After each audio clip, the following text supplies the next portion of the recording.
आज की कहानी है मनहूस कौन।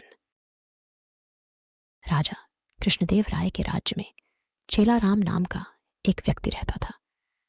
वह राज्य में इस बात से प्रसिद्ध था कि अगर कोई सुबह सवेरे उसका चेहरा सबसे पहले देख ले तो उसे दिन भर खाने को कुछ नहीं मिलता। लोग उसे मनहूस कहकर पुकारते थे। बेचारा चेलाराम इस बात से दुखी तो होता, लेकिन फिर भी अपने काम में लगा रहता। एक दिन यह बात राजा के कानों तक जा पहुंची। राजा इस बात को सुनकर बहुत उत्सुक हुए। वह जानना चाहते थे कि क्या चेलाराम सच में इतना मनहूस है। अपनी इस उत्सुकता को दूर करने के लिए उन्होंने चेलाराम को महल में हाजिर होने का बुलावा भेजा।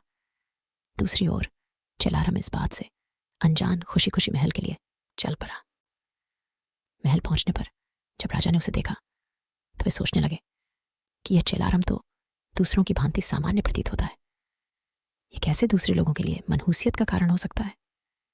इस बात को परखने के लिए उन्होंने आदेश दिया कि चेलाराम को उनके शयन कक्ष के सामने वाले कमरे में ठहराया जाए। आदेशानुसार चेलाराम को राजा के कमरे के सामने वाले कमरे में ठहराया गया। महल के नरम बिस्तर, स्वादिष्ट खान पान, राजसी ठाट बाट को देखकर चेलाराम बहुत खुश हुआ। उसने भरपेट खाना खाया और रात को जल्दी ही सो गया। अगली सुबह जल्द ही उसकी आंख खुल गई, लेकिन वह बिस्तर पर ही बैठा रहा। इतने में राजा कृष्णदेव राय उसे देखने के लिए कमरे में आए। उन्होंने चेलाराम को देखा और फिर अपने हर रोज के जरूरी काम के लिए चले गए। उस दिन संयोगवश ही राजा को सभा के लिए जल्दी जाना पड़ा, इसलिए उन्होंने सुबह का नाश्ता नहीं किया। सभा की बैठक दिन भर इतनी लंबी चली कि सुबह से शाम हो गई, लेकिन राजा को भोजन करने का समय न मिला। थके हारे भूखे राजा शाम को भोजन के लिए बैठे ही थे कि परोसे हुए खाने में मक्खी भरी देखकर उन्हें बहुत गुस्सा आया। वो उन्होंने भोजन न करने का निर्णय किया। भूख व थकान से राजा का बुरा हाल तो था ही।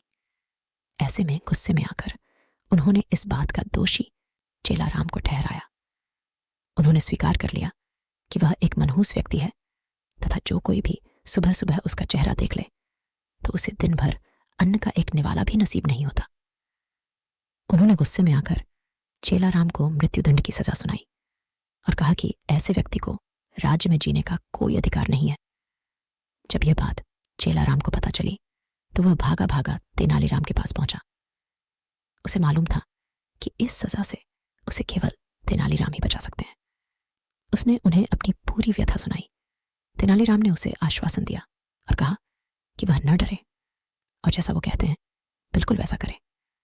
अगले दिन फांसी के समय चेलाराम को लाया गया। उससे पूछा गया कि क्या उसकी कोई आखिरी इच्छा है। जवाब में चेलाराम ने कहा, हाँ, वह राजा समेत पूरी प्रजा के सामने कुछ कहने की अनुमति चाहता है। इतना सुनते ही सभा का ऐलान किया गया। जब चेलाराम सभा में पहुंचा तो राजा ने उससे पूछा, बोलो चेलाराम, तुम क्या कहने की अनुमति चाहते हो। चेलाराम बोला, महाराज, मैं केवल यह कहना चाहता हूं कि अगर मैं इतना मनहूस हूं कि जो कोई मुझे सुबह देख ले तो उसे दिन भर भोजन नसीब नहीं होता, तो आप भी मेरी तरह एक मनहूस हैं। ये सुन सभी उपस्थित लोग भौचक्के रह गए और राजा की ओर देखने लगे। राजा ने भी क्रोधित स्वर में कहा, तुम्हारी ये मजाल, तुम ऐसी बात कैसे और किस आधार पर कह सकते हो। चेलाराम ने जवाब दिया, महाराज, उस दिन सुबह सबसे पहले मैंने भी आप ही का चेहरा देखा था और मुझे मृत्युदंड की सजा सुनाई गई। इसका अर्थ तो यह हुआ कि आप भी मनहूस हैं। जो कोई सुबह सबसे पहले आपका चेहरा देख ले उसे मृत्युदंड मिलना तय है। चेलाराम की यह बात सुनकर महाराज का गुस्सा शांत हुआ और उन्हें यह एहसास हुआ कि चेलाराम निर्दोष है। उन्होंने शीघ्र ही उसे रिहा करने का आदेश दिया और उससे माफी मांगी। उन्होंने चेलाराम से पूछा कि उसे ऐसा कहने के लिए किसने कहा था।